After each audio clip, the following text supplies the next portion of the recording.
If you were to write in order the top 10 things you think you could do in the next year, which would make the business more valuable, well, I'd just tear off the bottom 7, give you back the 3 and say, right, those are the things you now need to spend all your time on. If you want to buy really high quality food, you have to go to the chiller cabinet. But if you go to the freezer area, it tends not to be quite so upmarket. That's the situation we have in the UK. Yeah. That's not the case elsewhere in the world. We are the anomaly. The norm is to fail. Most NPD, 90%, even for the companies that are professional and it's what they do, even 90% of their stuff fails. So it's not really a surprise that a lot of brands get stuck. Entrepreneurs aren't normal, they're very abnormal. This person here started with nothing, just a genesis of an idea, and they've just sold it for £150 million or £300 million. That's not normal, is it? No, well, don't expect them to be normal.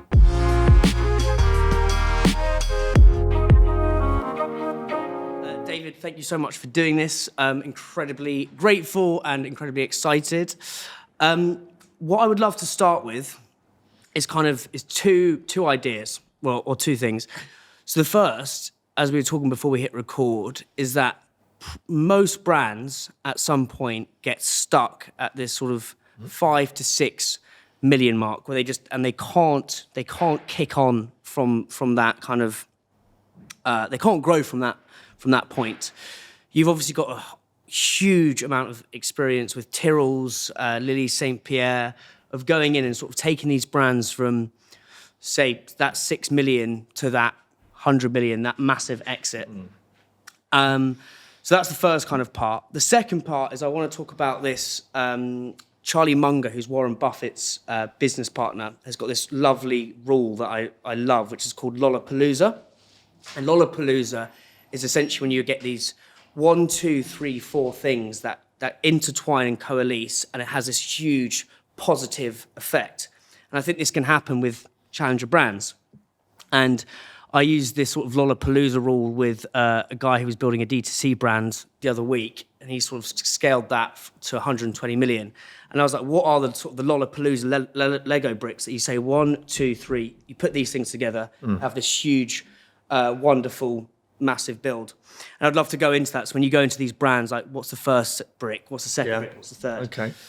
But are there a set number of bricks that he has, that Charlie Munger has? I think he just talks about its mental models. It can also go the other way. You can also have a negative Lollapalooza where things go completely Pete Tong, which would be something like, I'm trying to think of a food brand where it hasn't worked out. Can't come to my brain right now. But no set bricks. I think Jack Rubin picked 4. Okay. And it was his way. I think he picked cost of acquisition, product, focus is one. And yeah, I've interviewed Jack from Dash, and he says one of your things is focus. So maybe we can start with that one. But first, for context, why do brands get stuck at this 5 to 6 million pound point? Well, I remember when I worked for big companies, so I started off at Procter & Gamble and then at Mars and then at Campbell's, so, 3 of the world's sort of multinational food companies. Anything we did in new product development, we used to say 90% of NPD fails. So if you think about a new brand that someone's come up with the idea to launch, it is in effect a piece of NPD. And most NPD, 90%, even for the companies that are professional and it's what they do, even 90% of their stuff fails. So it's not really a surprise that a lot of brands get stuck at a size that is not big enough to continue or to succeed, because failure is more likely to occur than success. So that's the start point. I suppose the risk with looking at this sort of world of successful new brands is that you look at the successes and you imagine that that's the norm. But without being too negative, it's not the norm. The norm is to fail. It's exceptional to actually succeed against all these established brands that already exist and have many great attributes. But if you think about why they might get stuck, it's probably because, it could be because the idea itself is a small idea. So I have a few rules. What do you mean by when you say the idea itself is a small idea? Let's say you thought you had the best idea in the world for peppermint tea, and this was going to be the best peppermint tea. You could deliver a better flavour and a better cost and something unique. That's great, but how big's the peppermint tea market in the UK? I don't actually know the answer to that, but yeah, sure. I'm betting it's not more than £25 million. I mean, probably something that's wrong. But my point is that if you create a product that's going into a category that's quite small, then you're unlikely to get more than a certain portion of that market, and therefore 5 million might be the right share. So my rules are, if I'm going to do anything, are that first of all, it has to be in a big category.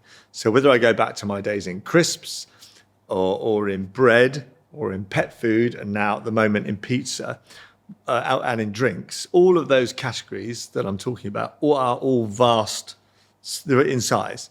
I mean, pizza alone in the UK is something like 1.6 billion. The drinks market is bigger. The pet food market is bigger than that. The bread market is one of the biggest markets. So I always pick a big market. And the reason for that is that what I'm going to do is I'm going to get hold of the best quality product in that category. I only ever want to work with something that's got a superior product. And it's going to be a premium product because it's very hard to be the best if you don't put good ingredients in, and good ingredients are expensive. So I'm always going to be at the premium end. And so if you're going to achieve a share of that category, it's going to be the premium niche. If I'm doing it, it's going to be the premium niche. There's no point doing the premium niche of the peppermint tea market because it's probably about £3 million. So you'll get stuck at £3 million. Sorry to interrupt. I asked some really dumb questions, but like you're finding that. How are you finding out the size of the market? How would I find out the size of the market? Well, having worked in all those categories, it's something you end up knowing it because you buy data.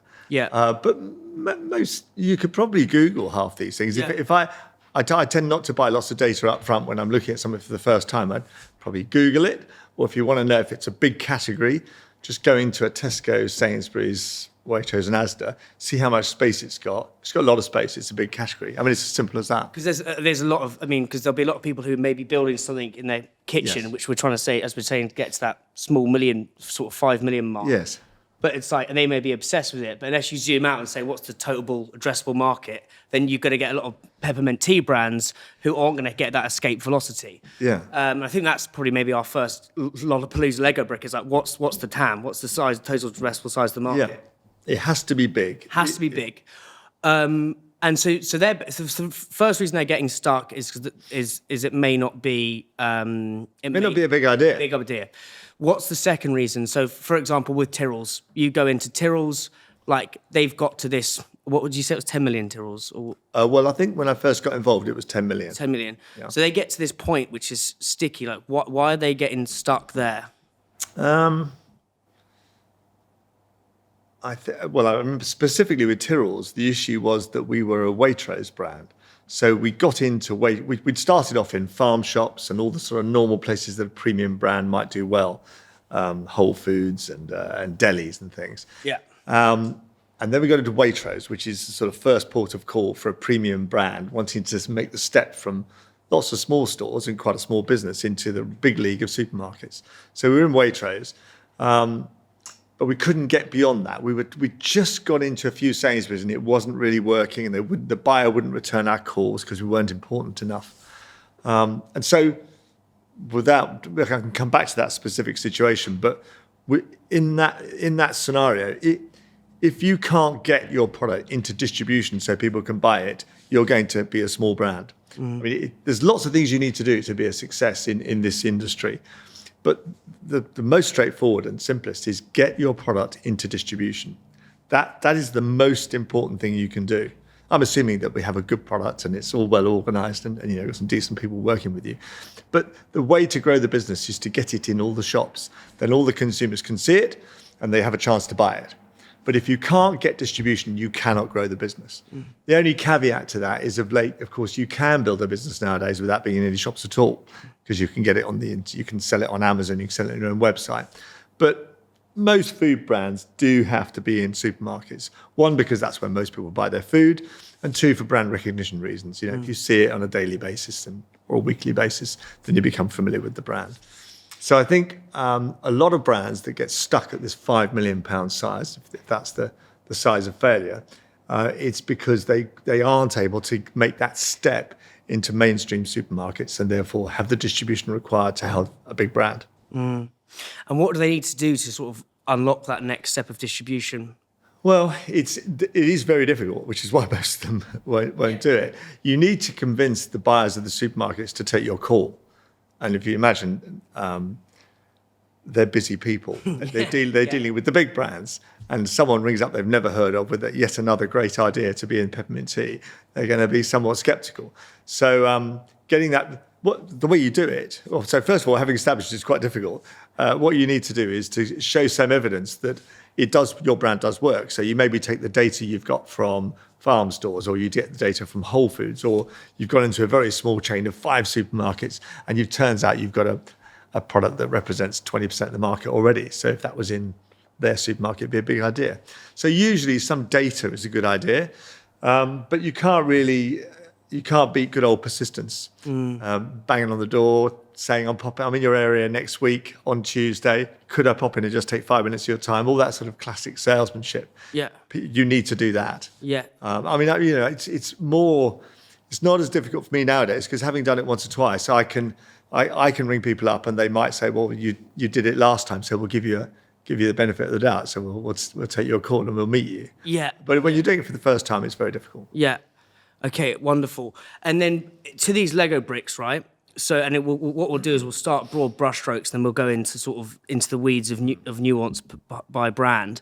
But so I think you said, so the first one is the TAM, about how big is the market with the brands you pick. The second one could be the great product, the premium niche.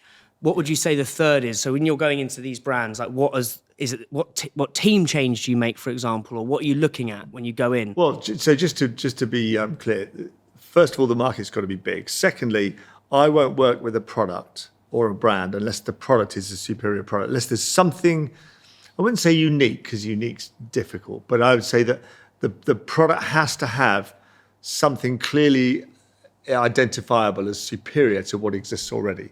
And everything I've done, whether it's, I remember with Tyrrells, getting rung up and told there's this brand, and I hadn't actually heard of it. I went to the supermarket and found it in Waitrose, and I bought Kettle, some private label brands. I took them all home to we have a house up in Norfolk, and my kids were at home, half term, and we had a table like this. I remember putting out all these crisps on the table in bowls, and then everybody ate them, and then we all said what we thought. And Tyrrells came out as easily the nicest because it was thinner and crispier, less oily. People liked the packaging. So that was a sort of start point. I thought, well, actually, yes, I can see this tastes better than Kettle. I thought to myself, well, we've got a better product than Kettle. Kettle's a £100 million brand. We're a £10 million brand. We're not in any shops. If I can just get this in the shops, we'll win. So if I can get this distributed. So I think, I don't want to gloss over how important it is having a product where you really have got something that's better than the competition. So, and again, I won't get involved in a product unless there's something clearly superior, demonstrable product benefit over what exists. So that's number 2. Yes. In terms of what's next, probably for me, you need a clear plan. You mentioned focus earlier on. Focus is key in everything in life, but particularly in business. There's a million things you could be doing. You could be worrying about the government's latest tax changes or global warming or any number of things which you have no control over. But what I always try and do is start with the end in mind. So work out what it is I'm trying to do with this business, in what period of time am I going to achieve it, and specifically, where will it be when I've finished? Once I've worked, sorry. No. I think it's so good. I think to add some colour to this, out of the brands you've worked with, what was the most sticky and messy to begin with, and what plan did you put in to get it from X to Z or Y to Z? Maybe it was Pierre or Tyrrells or. I think the one that was I found the most challenging was Lilly's Kitchen, because Lilly's Kitchen had about 10% of its business was direct to consumer through its own website, which was. It's pet food, isn't it? Yeah. Yeah. So Lilly's Kitchen, premium pet food. Incredibly cool branding, which was all there before I arrived. I already looked fantastic. And it had the reason I like the product, back to why I like the product, if you pick pedigree chum chicken, it's got 4% chicken in it, or it did then. Maybe they've got 5 in there, or maybe it's 3, or none. But it was very, very low level of chicken. And our chicken product was 65% chicken. So I thought, even I can work that. That's probably going to be better. So love the product, love the packaging. I've completely forgotten what I was talking about now. Plans. Where are we going to go? How to work out where you're going to be in the end. It was doing okay in supermarkets. It was doing quite well, actually. But I did think that the direct-to-consumer business should be better, because I had 2 dogs of my own. And the idea of going to a supermarket and picking up a great big bag of pet food and putting it in amongst the groceries always seemed a bit weird to me. So we had it delivered from, I think it was Amazon or something. So every month, if your dog likes the food, you stay on that food forever until your dog either dies, or there's no point having it, or if he gets ill, then you buy something else. But if those 2 things don't occur, you'll stay with the brand. So it's a perfect direct-to-consumer brand. But I'd never sold anything through Amazon before. I didn't know anything about direct-to-consumer. I just knew really about supermarkets. And so we went in to meet Amazon and had a fantastic meeting. It was really interesting. It was all new to me. And we realized that you could build a business where you had your own website selling direct to consumers, but you could also sell through Amazon. And those 2 things didn't actually conflict. So that was, logically, that would have, at the start, that seemed impossible, but in fact it worked. And it didn't conflict with the supermarket business. So I assumed at the start, gosh, if I build a big direct-to-consumer business through Amazon, that's going to upset Sainsbury's, who've just listed the product. But they didn't seem to notice or worry. And I don't think they actually competed with each other. I think they were different people buy direct than buy in a supermarket. And so you're asking me, what of all of them, which was the least clear at the start of how I was going to do it? I'd say it was the pet food business, because of this multi-retail point of building the business, whether it's your direct-to-consumer business, through your own website, Amazon, actually selling to consumers direct through the website of the supermarkets, which is the third way of D2C in effect, or supermarkets or pet food. I mean, it's the most fragmented of all the markets I've worked in. And that actually, for many reasons, it's very attractive because of that, because you're not beholden to one customer. Like if you've got a supermarket brand, over 30% of all your sales is going to be through Tesco. Yes. So that's a good thing, but also it's a concentration. House of cards, potentially. That's not always that good. So how you took Lilly's from what size to what size? I think it was about 5 million when I first got involved, and today it's over 100 million. 100 million. Yeah. So that 5 to 100 million journey is what a lot of people listening to this will want to try and go on at some point, whether that's bringing outside people in. And you said in terms of the plan, it was the focus things. Like, so what were you doing? So we had this D2C operation.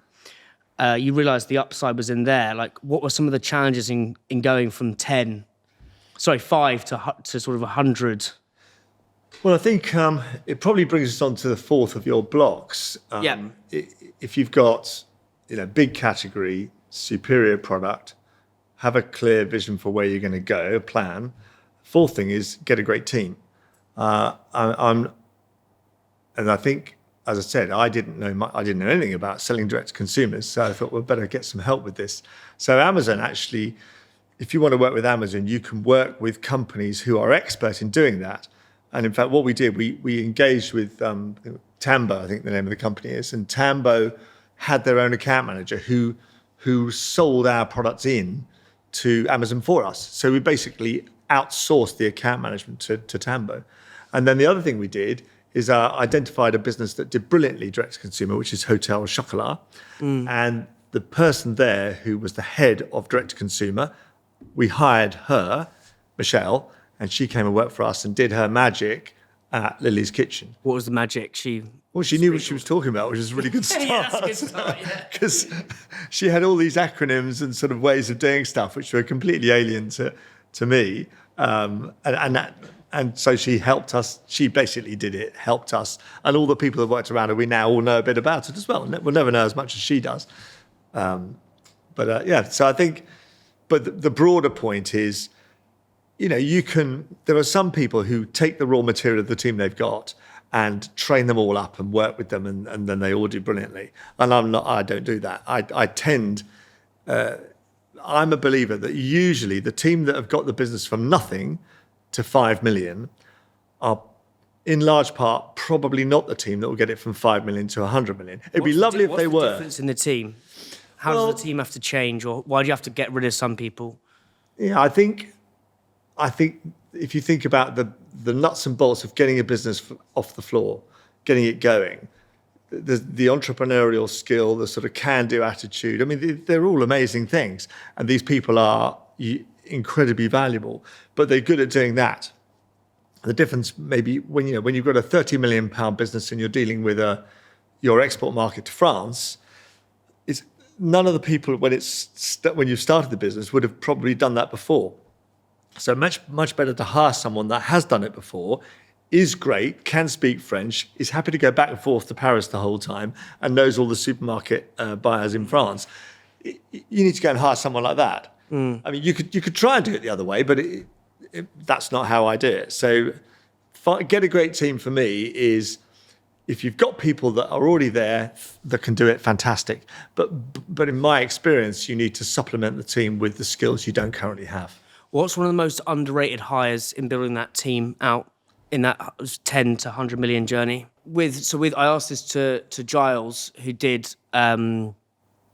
built Bear Snacks and sold that to Lotus.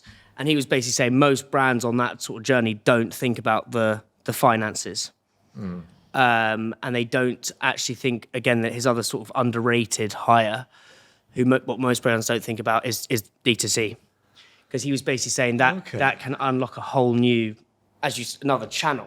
Yeah. But yeah, as you say, this is not your first rodeo with Crosta Mollica. Like, who are some of the, not specific, roles, not specific people, if that makes sense. Okay.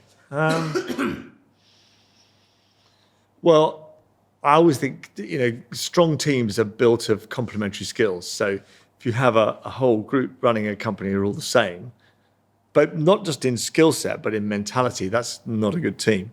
But in terms of skill set, the area I would be least talented in, and there are many, but finance would be the one I would be absolutely the worst at. That's not my area at all. I know a little bit about sales and marketing, manufacturing and international, but finance I wouldn't know. So I always try and work with brilliant finance people because I definitely need all the help I can get there. Yeah, sure. And I tend to work with the same finance person. I've worked with him in a guy called Tom Syrett. So I've worked with Tom on 3 different deals now. In fact, there's a theme in what I do. If you came along to saw my leadership team at Crosta Mollica, I've worked with most of them before. Yeah, maybe that's a great sort of a way to show this. Like, describe the leadership team you've put in place at Crosta Mollica and why those people, what are so unique about them? Because this could help people who may not be able to build the next Crosta Mollica, but like may help someone like Amelia at Bold Bean or like a Perfect Ted. Like, talk me through those roles. Well, I think the start point on people is that, like brands, most people aren't brilliant. So that brilliant people are as rare as brilliant brands. So when you've worked with someone and they're good, then you kind of don't let them get too far away because they're a rare commodity, and so that's the first thing. That I think in terms of the ones I'm currently working with. So the head of international, Thomas, worked with me at Lilly's Kitchen and built the international business there. And then he went off and built the international business for Little Moons, and now he's doing the same for Crosta Mollica. So there's a guy who's done it. He's on his 3rd gig, ex-Mars, super talented, really rare because he can speak the languages. He knows the international market, whether it's France or Australia. He knows the people to speak to in Canada, Germany, Holland. It's a tremendously rare thing to have that experience and be really good at it and still be passionate about wanting to grow another business. So there are, I don't know if there's another one of him out there, but luckily he's part of our team. So that's key. Head of international. So that's head of international. The head of finance, Tom Syrett. Tom was head of finance at Lilly's Kitchen. He actually used to be a banker and worked with me. I'm pointing at Tyrrells because he used to work with me at Tyrrells when he was a banker. So the private equity fund that he worked for bought Tyrrells. So I worked with him there. Then I worked with him. He was the FD at Lilly's Kitchen when I worked with him there, and now he's at Crosta. And he's outstanding because he's both a banker and he's been an FD. So he can run the business from a finance point of view, but he can also exit the business like a banker. So again, incredibly rare skill. I don't know if there's another Tom out there. And that sort of that exit, because I always think there's a thing between product market fit, which is a kind of what Tyrrells does. You get that ready, and then almost the brand exit fit. And what I've learned through hanging out with Perry, because Perry, working with Perry, working with Tim, is they're two very different things. Yes. And I suppose if you've got the guy who's done it before, he's got that vision into the how do we actually get this thing ready for exit? Well, they are frequently two completely different skill sets. You've got people that are good at selling businesses, and you've got people that are good at running businesses. Yeah. If you can find someone that's done both and is good at both, then you not surprisingly, I keep working with the same guy because So with these, again, broad brushstrokes, and you can go into nuance, but what are the things you start to think about when you go in? Right, how are we going to get this business, this baby,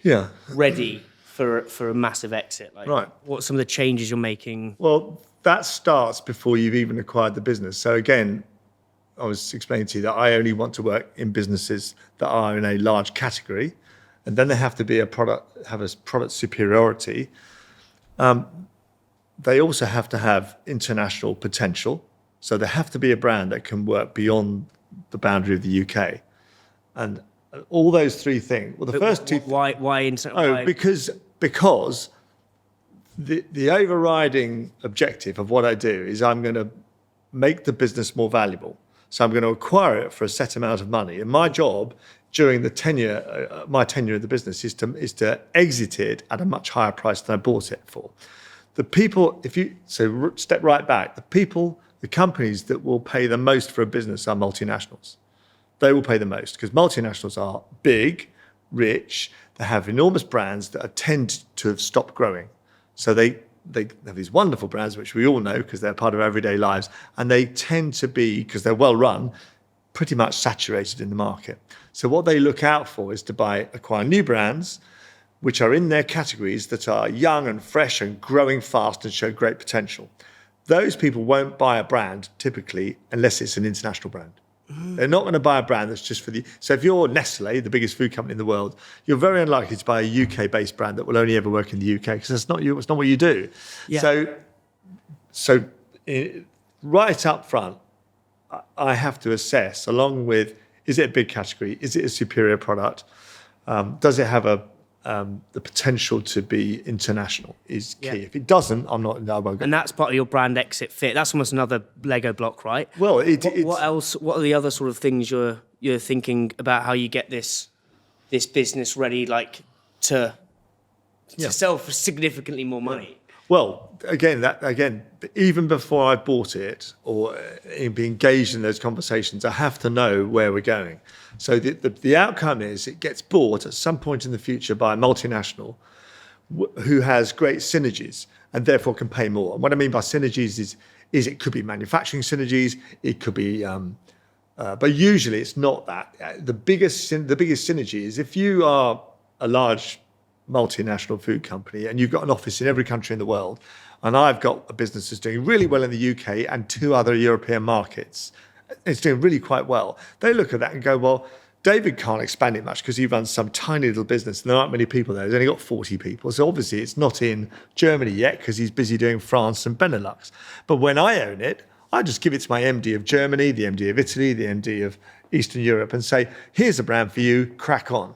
And it will then be sold into all the markets in which they operate. Yes. Ditto Australia, ditto Canada, sometimes even America. You're plugging it into their matrix. Yeah, that's the synergy that really matters. And that's why they can pay so much for a business. Because it might be a £50 million business when I'm struggling to run it with my tiny team and my 3 countries in which I operate. But they look at it and go, well, he's doing 50, but when I own this, it'll be 300 within 3 years because I just plug it into my network.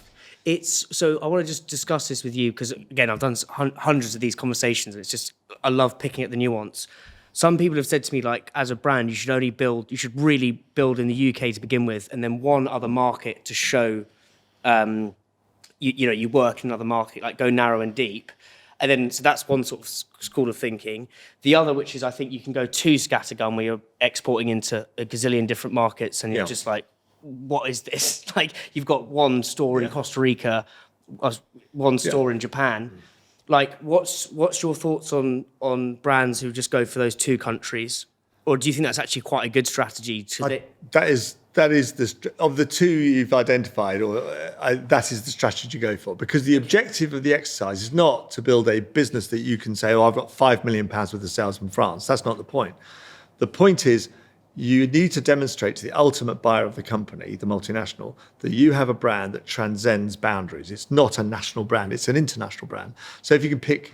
So if you're based in the UK and you launch in France and Germany, which are the two biggest countries in Europe for business anyway, if you launch there and it works, they need no more evidence that this is certainly a international in terms of European brand. No, it may not work in Africa, it may not work in Canada, who knows? But it's certainly work in Europe, and that's generally enough. Yeah. And so my approach, working with Thomas in this instance, is always to keep it fairly tight. And so if you take another example, because I'm always talking about Lilly, if you took Saint Pierre... that's what I wanted to say. They were massive in the States, right? Well, that was the market that we were able to, when we sold that business, we were able to say, well, we're the brand leader in brioche in the UK and America. And that was talk to me about really Saint Pierre, because I've always... It's been a kind of those wonderful brands that kind of is just like... kind of a bit like Crosta Mollica, slowly just... was massive. I don't know if that, because obviously, but you don't see the big sort of LinkedIn hoo-ha, and obviously like, LinkedIn is very much a microcosm. It's not reality, right? But it's a fucking massive brand in America. In America. Yeah. So you come into Saint Pierre. How big is it when you go there? And then what did you do to get it going? Yeah. Well, Saint Pierre, when I was chairman there for 3 years. And worked What year was that? Sorry, just... when did we exit that? I think I started there in probably 2019, or maybe 2018, and then exited about 2.5 years ago. Okay. But I did 3 years as chairman, working with the exec team and the founders. Yeah. And then I did a year where the founders stepped up to chairman and I became the chief exec. And that year was really to exit the business. Yeah. And let them sort of take a step back, and I would do that. That's the selling part of the role. But first of all, I love working there because again, it was if you like a barbecue and you like the burger or hot dog, which I do, you can't beat that product as the bun that goes with the burger. So I always liked the product, and there wasn't anything quite like it, and it was It's a big market, obviously, the bread market, the rolls market, but they're not a huge amount. There is branding, but it tends to be branding like, like Hovis or Warburton's, which is a sort of an overarching brand, and then there are lots of different products underneath that. Premium niche brick. Right? Yeah, but there wasn't. I don't think there was much going on in premium there, and no one was doing brioche, which I found extraordinary because I always thought brioche was, the ultimate premium bread treat. Anyway. Yeah, with a burger, you can't... It's in... And once you've had a burger with a brioche bun, you are not going back to that crusty white roll. So... or a hot dog, actually, for that matter. No, you're right. Yeah. So, love the product. When I was first involved there, I first went in as chairman, it was more than half of it was private label. So, we were making products for other people's brands, typically supermarket brands. In the UK? In the UK, but also in the States. So, it was already in America before I got involved. And we had a big business, but it was private label. And then again, if you think about the end game, you're going to want to sell this to a multinational. They don't want to buy private label businesses.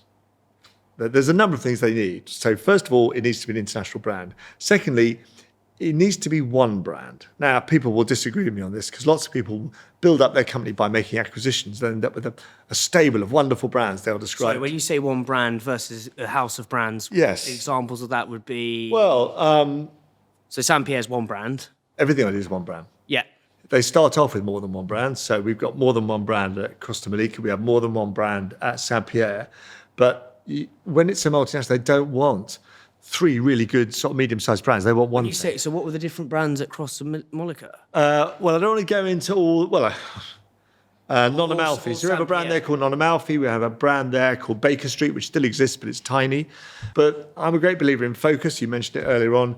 you can't focus on your main brand if you've got 3 main brands. Okay. So in order to get the best out of your business, you need to focus. But more importantly, I think selling a business that's made up of 2 or 3 or 4 brands to a multinational is going to be really hard work because they don't want that. The struggle you have with a multinational is, if I'm going to buy you, are you big enough that I don't crush you?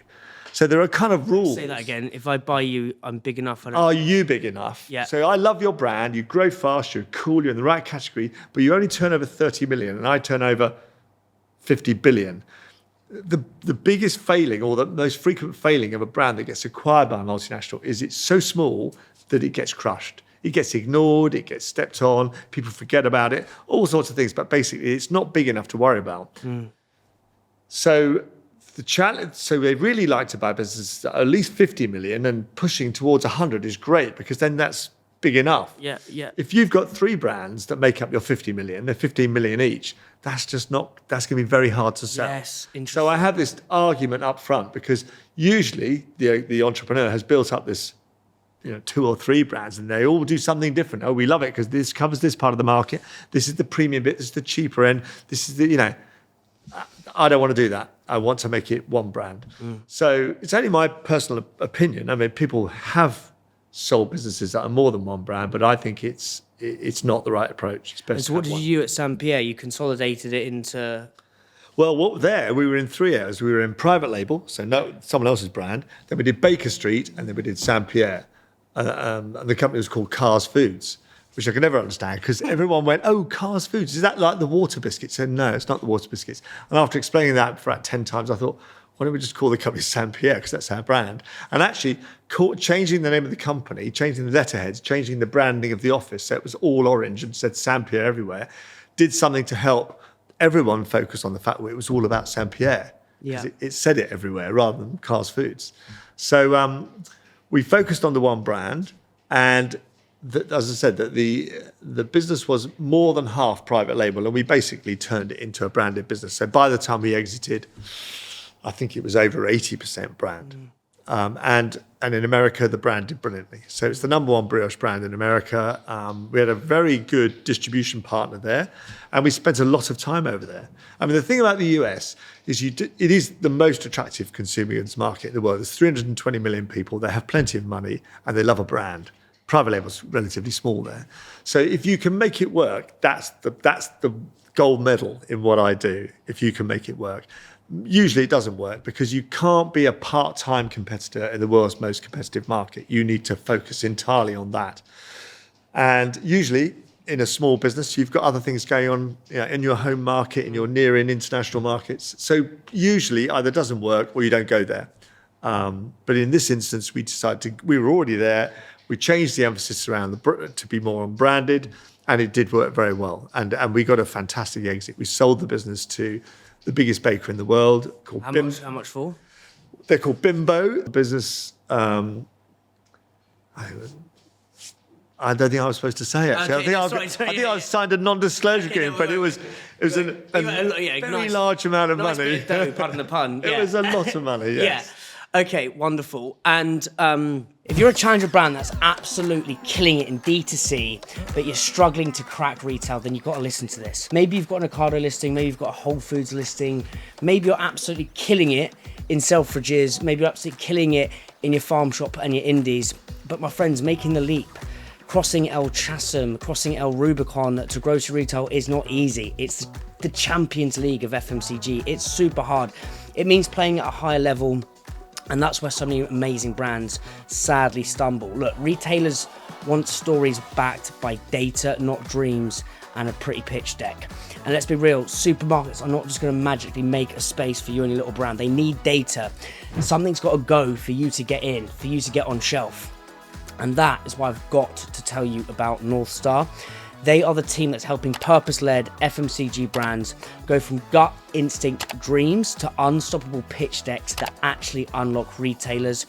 North Star are not like another data company that force feed you data like foie gras, that act like a NASA space mission. It's super, super simple to use. Their team are amazing and they actually get the challenger mindset. North Star are your shortcut to smarter decisions, stronger pitches, and investor confidence, all built specifically for challenger brands like yours, you don't need a massive sales team, you need North Star. Link in the show notes, click that link and you'll be able to book a free demo with North Star. Highly, highly recommend that, and thank me later. And the focus and the brand thing is amazing. What are some of the other massive unforeseen monsters or challenges on that St. Pierre journey that kind of you weren't expecting to face, and how did you overcome them?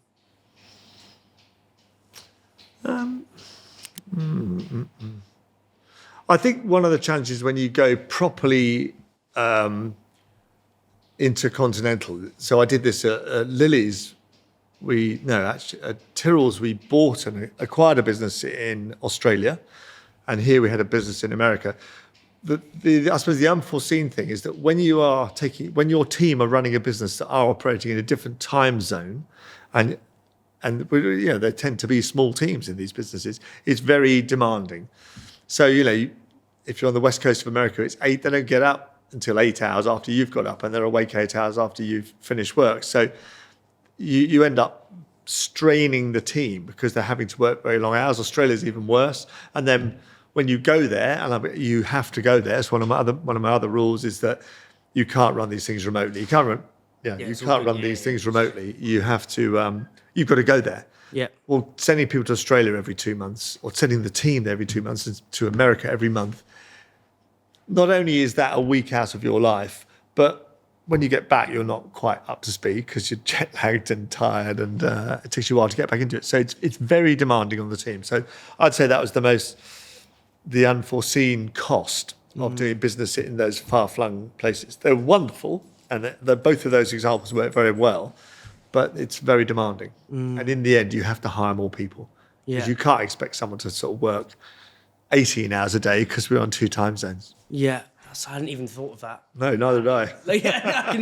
I can imagine the just you're not the stress as you come back, and just the sort of and I'm asking this selfishly, David, because I'm got sort of a scatty ADHD brain, which a bit like probably Perry runs off like a wild dog into the woods of curiosity, but I'm not very good at focusing, and I think lots of founders on and businesses on. And I with this, we're trying to potentially do a production business, consultancy, podcast, sponsorship. There's 10 different things we could do. What's your sort of either framework or process to say, right, this is our sort of buffet of options to grow. We're going to go for these 2 delectable delights. Well, first of all, you've got to decide that's it and stick with it. So first of all, you've got to work out what it is you're going to focus on and get it right, because there are lots of choices and not everyone gets it right. So work out intelligently what it is that matters. So there are lots of things you could do which are worthwhile in their own right and they seem good, but some are essential to success, and you can achieve success sometimes without some of them. So if you can get where you want to get without doing some of those, don't do those. Just do the ones that are necessary and essential to your overall goal. So it does start with a very clear focus on what you're trying to achieve. And I often start my leadership meetings with the phrase, which is, we're only here to do one thing, to make the business more valuable. Because there are a million things you can get caught up in as to what really matters in business and what our role truly is. And without going down there's various rabbit holes you can end up in if you're not careful. But if you remember, if people sit around and say, I don't think we are here just to do one thing to make this business more valuable. I think we have many other roles in life. Well, they need to go and do that then, because that's not what we're doing around this table. If you're working with me and we've acquired one of these businesses, I don't own the business. We are executives working on behalf of the shareholders, and all they want is us to make the company more valuable. So that's what we have to do, not get confused by many other things. So that's a real art, though, and that's because I think the other thing is distractions sort of masquerade as opportunities, and it's like, and it's like, but that's what I'm trying to get into is how your brain. And I think the first way of doing this is what is the end goal? Yeah. Like, how do you work out? Like, I know there's the 80-20 rule. I think Jack mentioned at Dash about when you came in and they were trying to do the big bottles of water, and you're like, again, does that grow the business? Like, what are these? Yeah. How do you get into saying this is what we're trying to do? Do you know what I mean? Well, I think a lot of it does come down to discipline, in that you might have the kind of brain that flits around and you can cope with lots of interesting things all at once. In fact, you like that, but intellectually, you're smart enough to know that what success is not about doing 27 things. It's about doing 2 or 3 things really, really well. So if you've got a smart team of people, intellectually, they'd know that. So they just need help in doing what they know is right. So the way to do that, so if I was working with you, I'd say, well, if you were to write now, in order, the top 10 things you think you could do in the next year, which would make the business more valuable, and then you did the exercise, I say, you're absolutely sure they're in priority order? Yeah, I've gone through it and they are. Well, I'd just tear off the bottom 7, give you back the 3 and say, right, those are the things you now need to spend all your time on. And then within a week, I'd ask you to come back and say, you can bring your diary with you.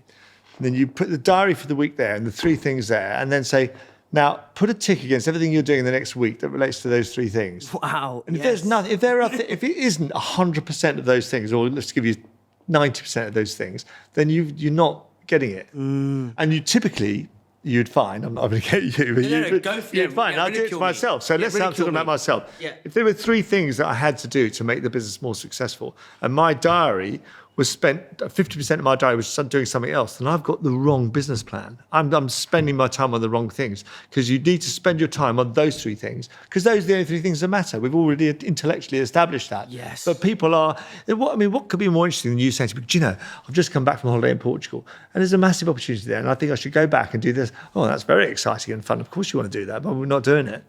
Because it's not in your 3 things. Yes, I love that. So that's one of the ways of doing it. And then picking the 3 things out of that. Well, you've already done that, because I asked you. How would you do that yourself? So with Saint Pierre, right? I love this as an example. It's like those 3 things. There's probably a whole list of different things you could do, but like, how did you get set on the 3, and what were the 3? Well, Saint Pierre already was quite big. It was over 100 million when I got involved, so it was big, and it made a decent amount of money, so it's quite profitable.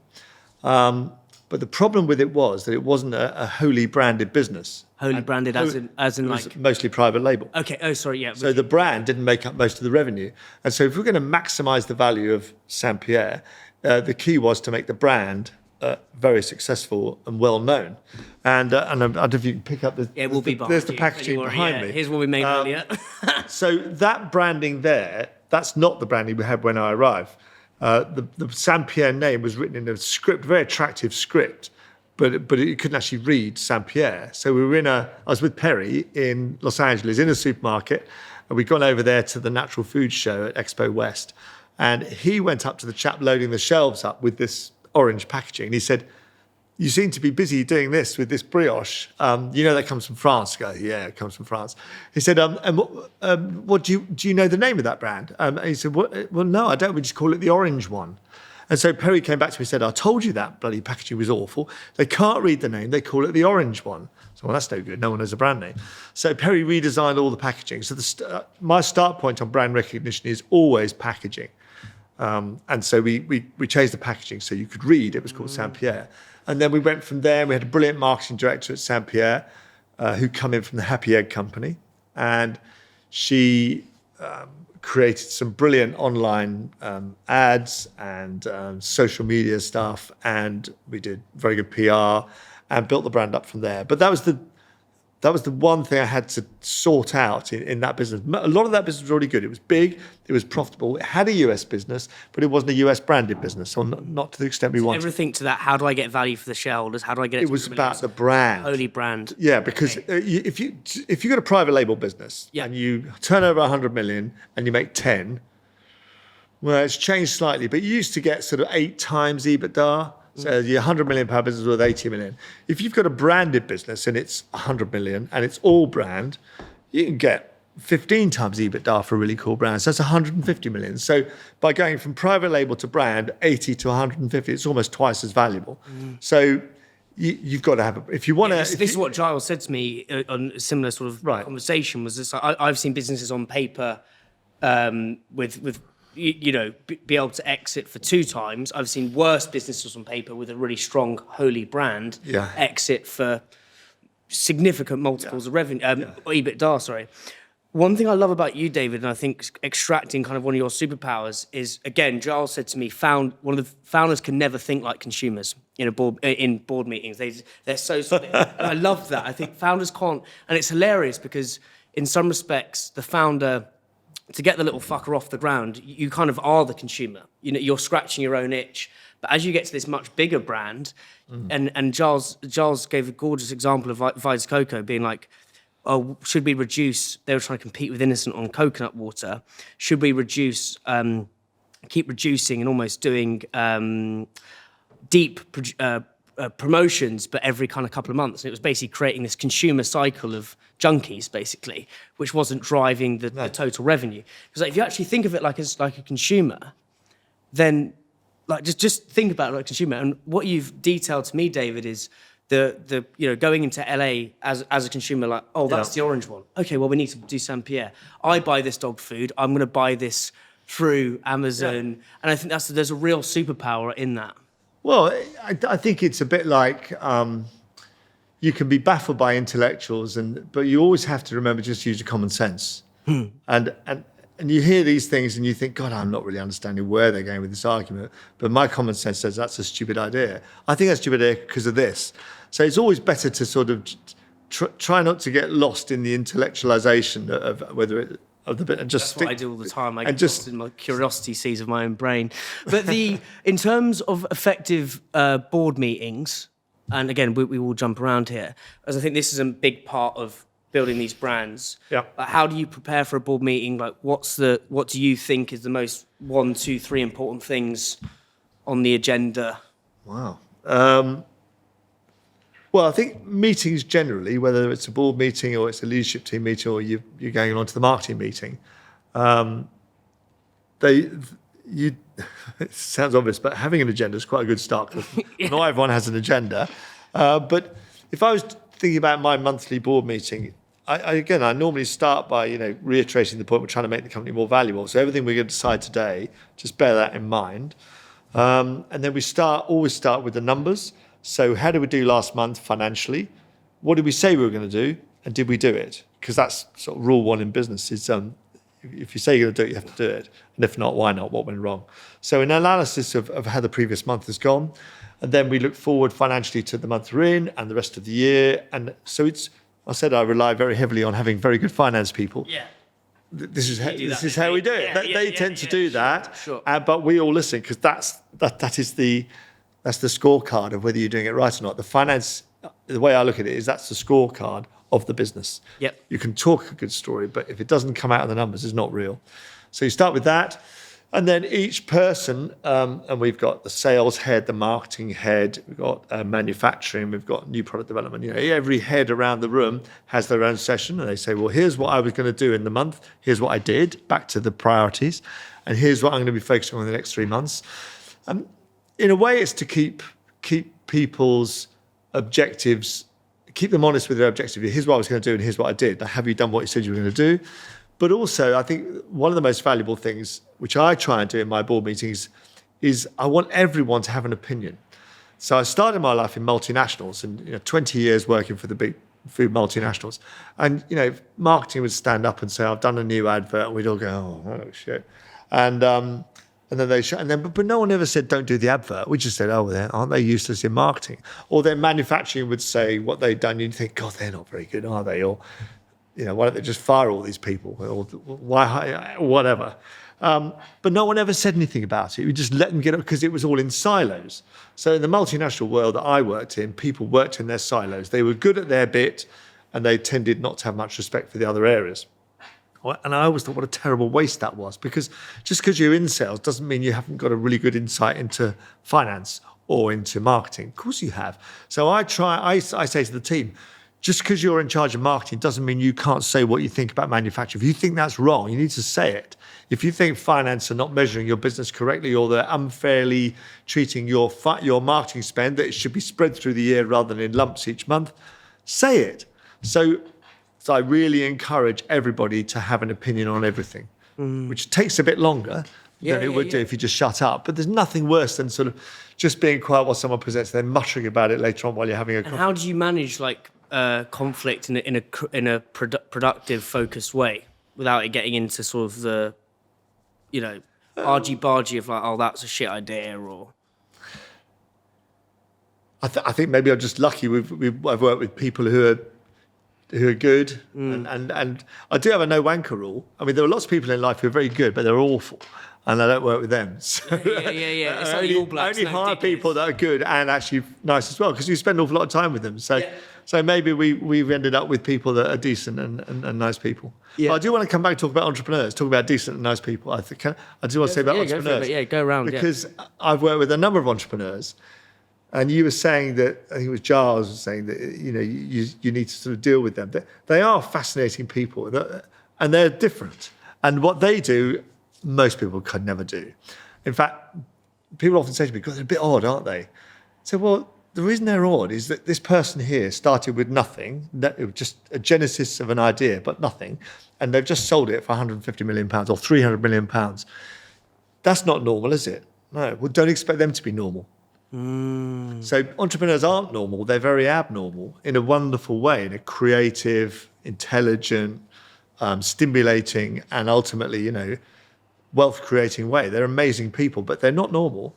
And so it's quite a challenge. So that's a challenge. So that almost kind of, to explore that through the specific lens of a board meeting, where it's like, let's get everyone's opinion, and because so you're not siloed off, but then the founder can come in like a bull in a china shop and be like, well, that's fucking shit, like, or get into the weeds, and that can be cantankerous to say the least. Yeah. How do you sort of kind of keep the bull in check?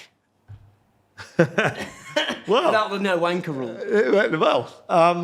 No, you don't have to work with them. I mean, no, but I'm sure there are some entrepreneurs out there that are impossible to work. Well, I would find it impossible to work with, but I've been lucky that I've always ended up working with people who I respect, and as I say, they do things I could never do. I couldn't start anything from nothing. Yeah. All I do is take something that's already going quite well and make it a bit better. That's my role in life. They've created it, they've got it going, it's doing really well. How can I make it just a bit more successful? And that's where I come in. So I suppose I probably self-select the entrepreneurs out that I can't work with, because I can't do my job unless they want me there. And typically I get approached. I don't bulldoze my way in and say, well, I think your brand's lovely, can I buy it? Why don't you push off and let me run it for you? Typically people, in almost every instance, people have approached me and said, I've heard of you. None of the people we really want to work with us. Do you actually buy the brand off them yourself? Or do you have, how does that work? Typically, they are at that point where they are so smart as an entrepreneur, they've created the entity, it's gone very well, but they know there's more they could do, but probably it's not them doing it. So the really smart entrepreneurs are able to spot that moment where they go, I've got it to 40 million of revenue, and I think it could be an international business of 200 million, but I'm not sure I've got I'm not sure that's me. Maybe someone else should come in and do that. So that's when they get in touch with me. So often what happens is they would approach me, or they would approach a bank, or both, or they'd be in the process of bringing investment into the business. Yeah. So if a private equity firm is asked, would you want to buy half the business, or do you want to buy 80% of the business? They're not going to buy it unless there's a proven exec that comes in as well. So they'll say, I'll buy 80% of your business, or I'll buy your business, but we need a chairman to come in and who's done it before. So David will come and do that. Yeah. So I buy a bit of the business, they buy a bit of the business, and I come in as a chairman or chief exec. Okay. So this is a long way of answering. No, how do you deal with an entrepreneur who barges in and says, that's all terrible, do it my way? By the time I'm involved, they've already decided it's probably a good idea to ask someone else's opinion. So How do you deal with like this? Again, and multiple people have talked to me about this. Do you know Libby at Piper, Perry's friend? I have met her. Yes. So she was talking about how you sort of keep get the managers in, but also keep the founders' magic and kind of abnormalities, if that's the right way of saying it. Abnormalities. Yeah, abnormalities. Yeah, because that's you kind of want to keep some of that spark and twinkle in your eye. Like, should founders get out of the way and just let someone come in and run it, or like what's your experience with that? I think you'd worry if the founder was running for the hills the moment you gave him his money. him or her money. Yeah. So I think, no, you do want them to be engaged. And in my experience, they all are. But you want them engaged in the right way. And you do need that balance of their genius and the experience of a new exec team. But as I say, typically, I've been lucky enough to work with really smart founders that know that they are good and they have a lot to add, but they also know that there are better ways of doing some of the things, and that's why you're there in the first place. So, yeah, I mean, I can't say I've not had the odd difficult meeting, but usually it comes back to why did you bring me in, or why did you bring this extra investment in? Is because you wanted to sell the business for a lot of money at some point in the future and exit. So let's just examine the problem you've got with this situation at the moment. I'm trying to make the business more valuable. That's my idea. Any examples of that you can talk about? I had a situation, I won't say the business, but I had a situation where we had a third-party manufacturer that made the product. Yep. So we didn't manufacture it. It was made by somebody else for us. And I wanted to be quite aggressive in driving that cost down, because I think when we started working with them, we paid X price. And then here we were a few years later buying 50 times more, paying the same price. So I thought, quite reasonably, we should get a better price, that we were now a very big customer. And the founder I worked with didn't really like the idea of that. Because? It just wasn't really the way they did things. Right, Sort of okay. going in and saying, can I have a cheaper price? Or manufacturing a That situation. links the abnormalities. Yeah. Yeah. It just wasn't the way it's been very successful without us having to resort to those crass tactics of trying to get a better price. So we had a bit of a disagreement on it, and in the end we did it. And they were quite uncomfortable about doing it, but it worked. And in this particular business, it transformed the economics from being How did you broach the conversation with the manufacturer on the price? Because that's another, again, I've got to work with in terms of pricing and negotiating and stuff. Well, I mean, that's a whole massive topic about how do you negotiate a better price. I mean, but one of the rules is that, one of my rules is that if you're going to negotiate a better price, you'd need an alternative. So if you want to buy better microphones at a better price, you need to have gone and found an equivalent microphone somewhere else cheaper, so you can at least start the negotiation. If you don't have an alternative, you're going to be a crap negotiator, unless you're some kind of genius, because you've got nowhere to go. So I think in this instance, we had an alternative that we could have worked with if we wanted to.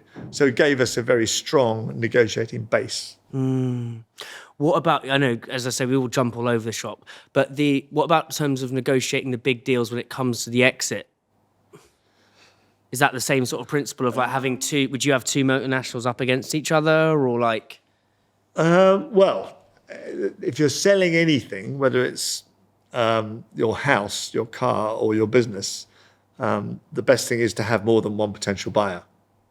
So it's basic stuff. It's back to common sense. Yeah, but this is. So the trick with exiting a business at the best possible price, apart from, is it in a big category? Do we have a superior product? Have we made the brand highly recognizable? Does it have international potential, etc.? You need to have lots of people wanting to buy it. And it sounds bloody obvious, but a lot of people just run the business, get to the point, go, I've got to the size I want it to be, we want to sell it now. And that's that. So if you want to sell to a multinational, there aren't many of them. And How many are there, would you say? Like, well, you've got the biggest ones. There's probably 10 of those, and then you've got smaller. But there's all sorts of smaller ones that turn over sort of 6 or 7 billion that you've never even heard of. Yeah. So there's a lot. A small one. Yeah. There's a lot, but that's part of the challenge. So we would always work with a third-party banker whose job it is to flush out all potential buyers. So I might know the big ones, but if you went to see a banker, they might say, well, there's about 12 people in Asia who are of that size, who like your asset that you've never heard of, but because they've only been going a short period of time, or you don't know that part of the world. So part of the way you flush out as many buyers as possible is you work with a banker. And so all these businesses get sold through, and they're going to hate this, like an estate agent for businesses. So it's like going to an estate agent and saying, I could just put a board outside my house, but I'm going to go to you because you're an estate agent. Well, they're like an estate agent for businesses, and they'll hate this. But they're far better than that, of course. Some of them are.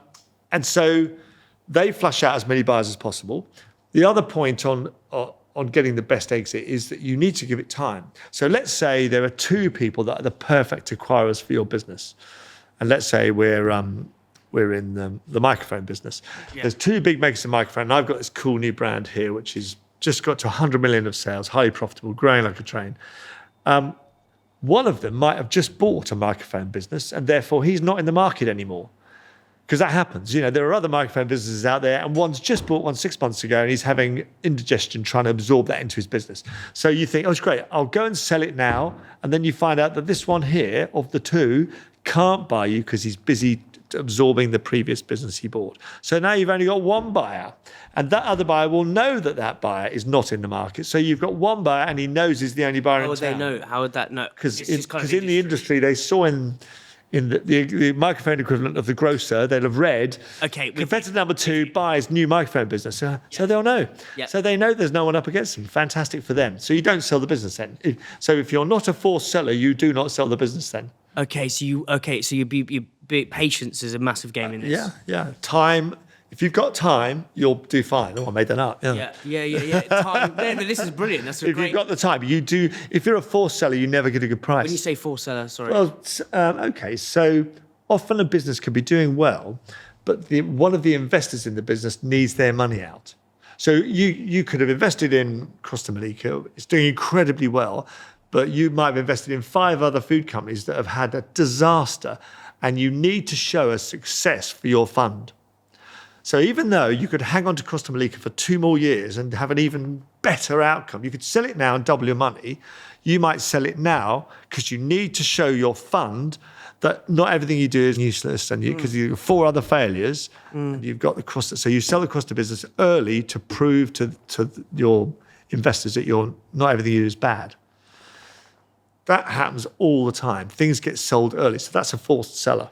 You're forced to sell. I hadn't thought of that. Yeah. And I suppose if you're in that situation, you're kind of up shit creek as a founder, or like. Well, you're not going to maximise your return. Yeah. Another way of saying what you said. Yeah, you're not going to get the best outcome. That's the businessy way of saying it. The best outcome is to wait until more potential buyers are available, and then you get some tension, like selling your house. You want 2 people to want your house, and then otherwise someone puts in a ridiculously low bid, and you go, well, I've only got 1 bid, what are we going to do? Yeah. If you've got 2 buyers, someone puts in a low bid, someone puts in a reasonable bid, and then you hope they kind of escalate and you get a great price. This is what I was trying to, this is where we are, I'm absolutely loving, because it was trying to get to this sort of, this nuance of this almost Exit El Dorado where the fucking dosh is, mate. Yeah. And it's like, I think that there's lots of guile and skill in patience. And luck. And luck, yeah. Luck. I think you build your own luck, personally. But like patience and focus are 2 of those things. What are some other sort of ways in terms of the sort of things that you didn't really necessarily think about that weren't obvious in terms of the exit stuff? Kind of a bit like the linking it back to the team stuff, the time zone. Yeah, well, I think one of the key things in life is empathy. So if you want to successfully sell something, whether it's your first box of soap powder when you're a salesman, or you're selling a business for £300 million, the key is to empathise with the buyer and understand what their motivation is. If you're the buyer of a business in a multinational, so you're head of M&A at a giant business, you want to buy businesses that do well, are a success, and they reflect well on you. That's sort of obvious. But you also don't want to take too much of a risk, because you've got yourself into this wonderfully elevated position in a large company. You're well remunerated, you've got a great life. So people tend to be quite cautious. So one of the ways of dealing with that is to give them a really long runway to the business becoming available. So if you just turn up and say, this business, which you've never heard of, is going to be sold in the next 3 months, I think you should have a look. They're thinking, well, I'm the head of M&A. You've told me I'm going to need to review that, get my team looking at it. I've then got to present that the next time our company has a board meeting and there's a slot for potential M&A. I'm going to have to bring this to the board. If you work for a multinational, maybe only 4 times a year would they have a meeting on M&A. So if you come in and say, well, it's going to be sold in 3 months, there's no way they're going to bid for you, because they're not going to interrupt the board doing what they're doing and say, I want you to look at this. You've never heard of the business. Frankly, I've never heard of it, but it's for sale. So what you do is about 18 months before you sell the business, you go and meet these people and you say, look, we're not for sale today. We haven't met before. You might not know the brand. Or let me tell you a bit about it. And they go, oh, and maybe you're lucky. And they go, well, that's interesting. And then that goes on their list of things that they might acquire at some point in the future. And then when they have their quarterly M&A presentation in front of the board, up goes your name. And someone goes, well, I've not heard of this one here. Well, who's that? And then, well, it's this. It's doing very well. It's in our category. It's quite small at the moment. It's not for sale today, but one to bear in mind. And then 6 months later, when there's the half-yearly review of M&A, you're a bit higher up the list. Oh, it's that one again. How's it doing? Well, actually, the guy, David, he came in to see me. He happened to be passing our office, so we had a coffee. I've made an appointment to go and see him, but you say, I'm in your city. Can I come and see you? It's doing even better. It's now brand number 2 in the category. We really should look at this. And then in about 6 months later, a year after you first met him, when you go to market and the banker rings him up and said, have you heard of this business that David Milner's running? Yes, we have actually. Well, it's for sale. Someone's made a bid on it. If you are interested, you'd need to get your act together. He puts the phone and thinks, great, I've been looking at this for a year. The board know about it. They quite like it. This is going to be easy. So that's how you do it. Runway, yes. A long runway. Don't be a forced seller. If you can't always choose that in life. But if you're not a forced seller and you can have this long runway to exit, then that's very much advantageous, particularly if you're trying to sell to a multinational. And I am, because they tend to be, that's the perfect outcome, because they'll spend more than anybody else. What's the deal with Crosta Mollica, if we can talk about that? Like, what's the game plan to get that to where it's going? I can't talk about that. All I would say on that is that I've only been involved for a year. Yeah. And the business is going very well. We're over 40% up year on year at the moment. So we're having a great deal of success. Yeah. And I'm quite enjoying it, actually. So we're not in any great rush. Years' time. We're not in any great rush. The runway thing is again, I think a lot of it is just obvious things. Yeah. Well, it's obvious. There's common sense, really. Common sense, yeah. Any other sort of things? I think if you can build a personal relationship with the people that you're trying to sell it to, that helps as well. If you can get the chance to meet them and with some time and talk about what you're doing and tell them, we're just about to launch something new with the business and here's why we're doing it and just build that relationship so they understand who you are. I mean, I have to say, it is a help sometimes. Certainly mine, because I'm not an entrepreneur, it's actually a help for me because I used to be in the business, the type of business that these people work for. So I'm an ex-multinational executive. So I talk their language and I probably seem a bit like them. Whereas sometimes when they're trying to buy a business direct from the entrepreneur, that's quite scary because entrepreneurs probably didn't work for a multinational and are quite different. So I think that that's an advantage. It is. I interviewed Barney, who sold Fuel 10K, that brand, and he was saying again the empathy thing and just having those sort of brilliant basic things. Yeah. I want to talk about data as you scale. I think intuition will get you to that. William Chase has been on this podcast 3 times, I think. Oh, wow. He talks a lot. One of the very clever entrepreneurs. Yeah. He's a rarity because there are entrepreneurs that have done it once. There's a few. Yeah. There are very few entrepreneurs that have done it 2 or 3 times. Very few. He's in a very small club. Yeah. Well, he's about to do it again with he's going to do it again with the Willies, the prebiotics. Well done him. But he his whole thing, and kind of, to be honest, it's the thing that I've changed my mind about the most. Now I've had more of these sort of conversations on that sort of 6 to 100 million mark. Yeah. But I sort of was like, fuck data, intuition, go with your gut, blah, blah, blah. That works to a point. How do you use data to make decisions as you go on that journey from 6 to 100 mil? Well, we've got an interesting example at Crosta, actually, because I'm more of an intuitive person in some respects. So I like going around supermarkets here. I like going around supermarkets all around the world because somebody wants to know what's the opportunity to go and launch in America. Go to America, go and walk around some supermarkets, look at the size of the category, and you'll know if it's big or small. I know this sounds really obvious, but the amount of people that say to me, you've got to buy the IRI data, it costs 150 grand, that'll tell us how big the market is in America. do you really? Let's just go on a plane there, go and have a look. And then we can draw a little picture of how big it is, how many linear feet it would be in America. If you want to know how big the brand shares are, actually, if you work out that 25% of the fixtures in store on average were Joe's brand, then it's probably got 25% of the market. I know it sounds obvious, but so that's it's sort of intuitive. It's a way of getting the data without spending any money. Yeah. So I'm a great believer in that. With Crosta, and I'm pointing over there because the Crosta packaging is over there. I went into lots of supermarkets and realised that garlic bread is sold alongside pizza, and it's got about 20% of the space of pizza. So I thought, well, this has got to be about a £300 or £400 market. And we bought some data that said 400. £300 or £400 million market. What, the garlic bread? Yeah. Okay. Yeah.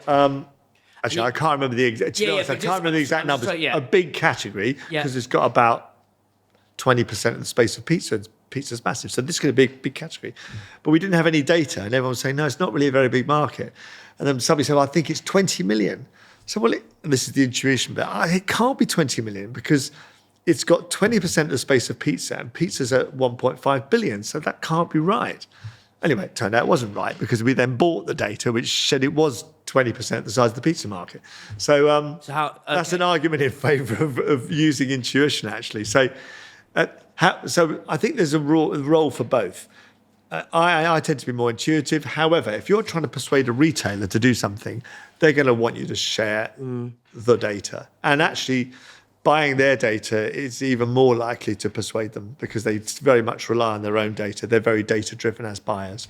So if you get to a point where you are considered someone they can rely on for advice on the category, then you do need to buy the data, and it's very important. And then, so what was the decision you made with the garlic bread situation?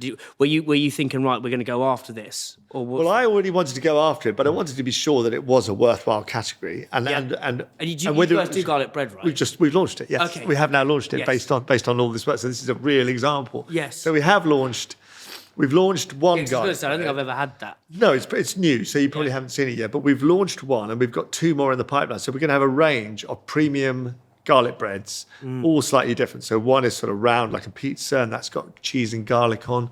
One's going to be like a focaccia with rosemary and olive oil. I mean, they're really. Well, you love that one. That's really nice. In fact, I'm going tomorrow to Venice to the factory, and we're going to try that one. Wow. Yeah, it's interesting because one of Giles's things he was about the exit thing is saying innovate close to the core. And he was, again, common sense. Yeah. So he gave the example of Innocent with the veg pots. And it's like, well, Coca-Cola don't want to buy a veg pots business. They want to buy a juice business. This links back to everything we're saying, empathy, focus, halo brand. Yeah. So they fucked off the... They didn't do veg pots. Yeah, and then I think Bowl's now done that. And then again, I suppose with what you're doing, the Crosta Mollica, as well, if we're going to innovate, because I know the other thing that's interesting with Crosta Mollica is you've got like a gazillion different products in different categories. Yeah.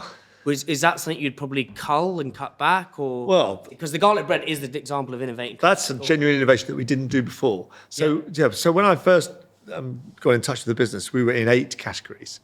Yeah. So everything from coffee to sweet biscuits, savoury biscuits, gelato, desserts, breads, and actually one of the sort of strategic things we decided up front was it's going to be very hard to win in 8 categories because we're quite a small business. And to win, you need to focus. You need to be really good at one thing. And we were really good at the 8 things, but not as good as we could have been if we'd focused. So we looked at it, and 65% of all our revenue came from pizza.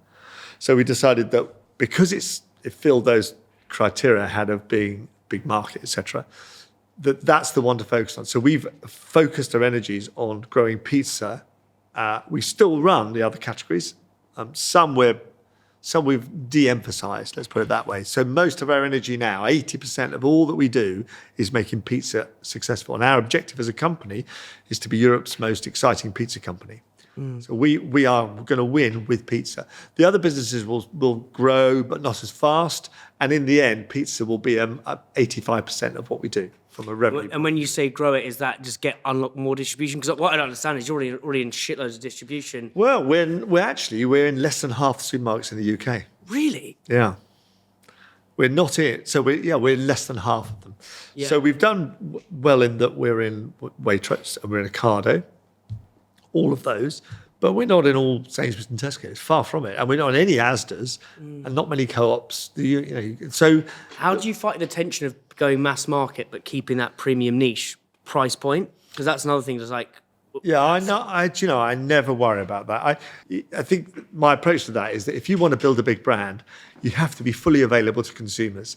And the kind of consumer that wants to buy or is currently buying Crosta Mollica in Waitrose occasionally goes to other supermarkets. People are promiscuous when it comes to supermarkets.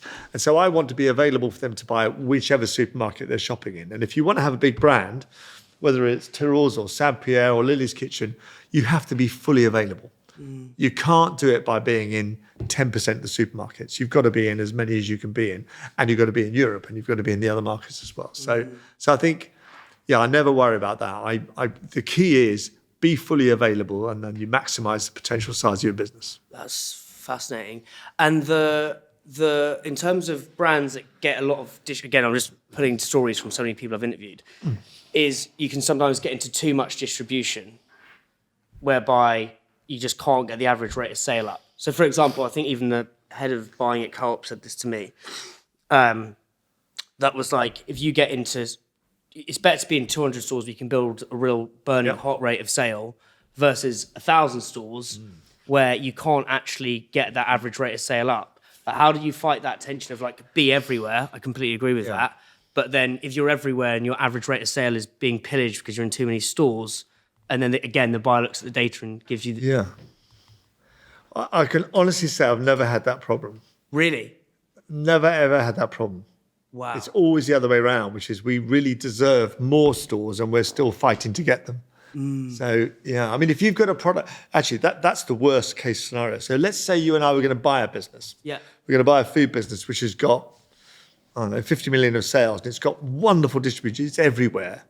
If you dig under the surface and find that the rate of sale per store in the new distribution is not very good, there's only one way that business is going to go. It's going to come out of those stores. Once you start coming out of stores and losing distribution, that's it. Yes. That's it. That means you've topped out. So we all want to buy. So firms do this, and at some point they all peak and flatten out. If you buying a business and that scenario has occurred, you're here and it's going to do that or maybe that, and that you want to run a mile. And so what do you think a lot of brands will sort of paint the picture it going like that, but it's actually... You always got today. So you got today. Yeah. And if you're there, that's not good. If you're there, that's sort of optimistic and looks quite good. It looks like it might continue. But if you discovered that data that you've just described as a scenario where you've got too much distribution, that is an awful situation to be in, and I would run a mile. So that's where the data does come in handy. I'd rather not know. Well, as a buyer, I'd like to know. Yeah, that data is telling you a very worrying story, which is you don't deserve to be in those stores because not enough people want to buy your product. Yes. You only exist in the rarefied atmosphere of the few stores that you were in previously. You're a small brand. That's right at the start. You said, how is it that some businesses get stuck at 5 million? Well, if that's a scenario you're talking about, that tells you everything you need to know. The market for your product is not very big. It's not big enough to justify the distribution you've got. That's it. The market isn't big enough. Okay. Yeah, because it doesn't, you need to get 10, 15 units per store per week to stay distributed. It varies from category. But if you're only getting 3, when they give you all those stores, you're getting 3, you've failed. And what in your experience have you some of the tactics you've done to get it up to 15 across those stores as you move from, say, a Waitrose brand to fill in the blank other more Sainsbury's, Waitrose, Asda? Again, it doesn't. In my experience, what I'm working with doesn't work like that because the way it works with us is you go into the first set of supermarkets and you get 200 supermarkets, or you go into an account for the first time and they give you 200 supermarkets. It does very well, and then all my focus is on we usually get 15 or more, and then you say, well, we got 15 of these 200. We think you should give us 200 more. So I've never been in that situation. It's just... Yeah, well, this is... So I don't ever think, how can I get it up to 15? It's already there. What I do is launch new products And you have to make sure that if you're launching some innovation, that it doesn't just steal from your existing range. So if you've got 3 pizzas and you launch another one, you've got to make sure that the other one just they just don't all diminish by the same as that. Doesn't cannibalise the... Precisely. So, and how would you do that? Like, well, one of the ways we've done that is by launching garlic bread, which I mentioned earlier on. Yeah. Garlic bread, if people are buying garlic bread, they're not swapping garlic bread for a pizza. They're swapping someone else's garlic bread for your garlic bread. So that's 100% incremental. Okay, yes. So yes. So innovating near the core, but not on top of the core, allows you to steal from competitors and not cannibalise your own business. Are there any other ways you've used data on the sort of the growth journey and sort of balance it with intuition? Because I think this is the marrying of the big with the sort of the magic of the founders, and not just for like retail side of things, but like in terms of the exit of what you're showing to the people who are going to buy the business. Well, I'm obviously not a very data person because I have to say it's not something I obviously do very often. Yeah, no, it's just. I can't think of any moments where I've sat there gone, oh, that data's really interesting. I'm going to do this. Yes. No. Yes. No, because it's just. It may have happened, but I can't think of any. It's just fascinating when you get different perspectives because, you know, what Giles was saying is they're going to rock up and know your business better than you. Who's this? As in the big M&A firms and stuff. They're going to have a data person who's going to come in and be like, right, well, we've gone through your business with a fine comb, and actually, and it's kind of like, oh, so one of the things we were saying with Giles is like, how could you potentially use data to, when that conversation comes up, you're already ahead of the curve? No, well, this might be my own blind arrogance, but I often think when I meet these people, I know more than they do. Yeah. So I don't feel like that at all. I think that when you're small and you've got a really tight team of really good hand-picked people, you often know more than the guys that run the really big business because they're focused on HR and other things which they think are important, or that's what you have to do when you run a giant business. Yeah. Whereas we're only focused on our own brand. We're obsessed with that. So I tend to find we get into a conversation with them about something and my team will know more than them. Wow, yes. So I don't feel that. And what's the story you're trying to detail to these people? Usually that they should buy our business because it's brilliant. No, usually what we try and identify is that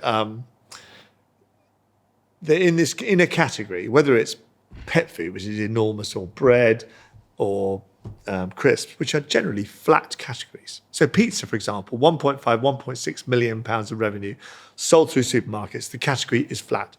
It's either 1% up or 1% down. I can't remember, but it's flat. Yeah. Our pizza is nearly 50% up year on year. So we're doing, in a category that isn't doing anything, we're winning.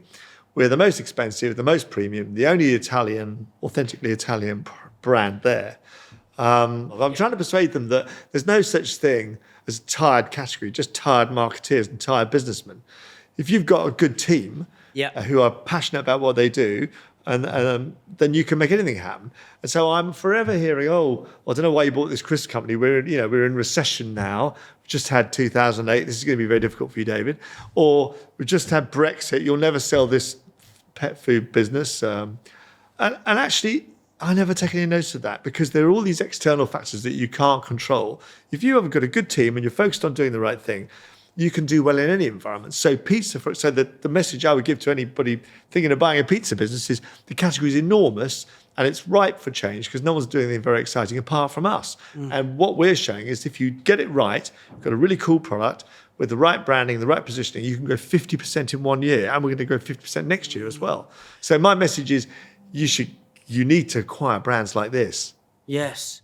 Final things, I know you've got to run, but I'm loving this and I'm learning so much. I want to talk about frozen as a category in of itself. Favourite category? Yeah, talk to me about that, because I think I was in Costa Rica with this. I think frozen in the UK gets a bad rep because of Iceland, whereas I think, and obviously we can take that out if you'd like, but like Whereas I think I met this couple who've got their own frozen store in in Canada. They met them in Costa Rica. Right. And they're like, frozen is just a thing over there. Yeah, it is. And like, if you get frozen vegetables, it's cheaper and healthier for you. Yeah. Like, how do brands win in frozen? It's something I've never really talked about before, and I think it's fascinating. Because you're with Crosta Mollica, you're in both. So our pizzas, we are 50% of our business is in frozen. I mean, we've got a really big frozen pizza business. Yeah. Well, the thing is, if you travel, and you're just meeting these people in Costa Rica, if you travel, you realise that the environment we have in the UK, where if you want to buy really high quality food, you have to go to the chiller cabinet.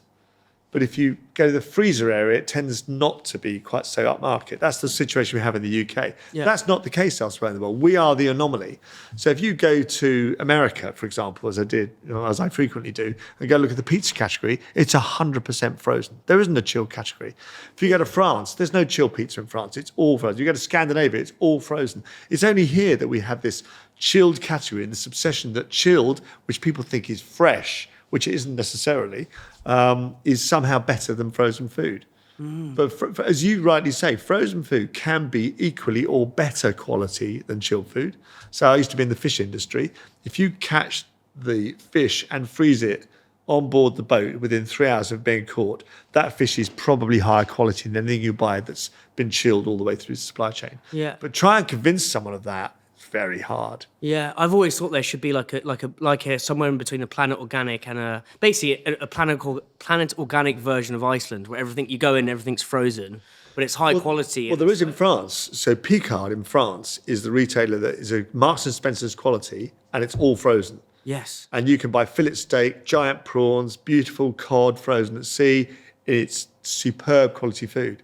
The problem is here that we've got a perception of frozen food as being somewhat cheap and nasty, because most of the brands historically have sold to that end of the market through frozen. But you can sell, there are some things now. So Crosta Mollica is a good example of the only pizza in frozen that's doing really well is us, and that's premium. Itsu is a great example of premium bao buns and gyozos that Julian Metcalf's launched into supermarkets in frozen, hugely successful. So there are some, and ice cream. Some of the ice creams are very premium. Haagen-Dazs is extremely premium product and does brilliantly. So frozen, you can have fabulous things in frozen.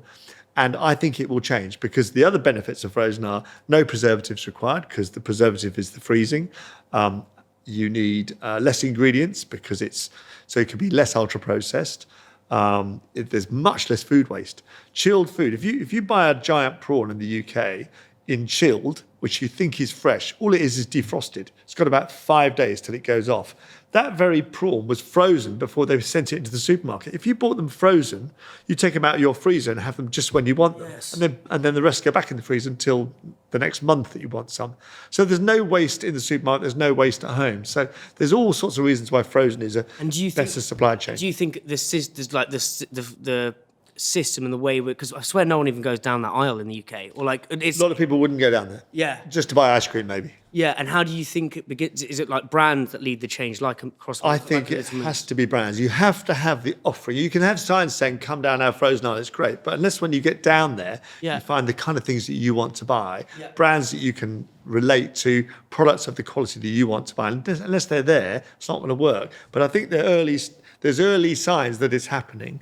We're part of that across the Mollica. And I think once people get down there and they realise they can buy really high quality products in frozen, I think it can do well, like the rest of the world. Have you done different brands in each? I think Perry was saying that to me. Sorry, different packaging for frozen versus... We have actually. We've just, the new packaging design, we've redesigned, which is in store now, just going in. We've done a slightly different design in frozen for chilled, because in chilled, they tend to be well lit and very visible. In frozen, you often have a glass door or some misting, or it's in a well. So we've used a brighter packaging design so that when in frozen, it stands out more. Yes. Because it needs to, which is, it's Perry, that was very smart. Yeah, Perry's genius. David, look, I know you've got to run, but I've absolutely thoroughly enjoyed that, and it's just my brain's sort of just bubbling with you. I wanted to get to how you take that brand from that sort of six to 100, and I think it's just this focus, patience, sort of timing, empathy, like they are sort of the brilliant basics, and there's just, I've absolutely loved that, so thank you so much. Oh, thank you very much. Cheers. Enjoyed meeting you. Lovely to meet you.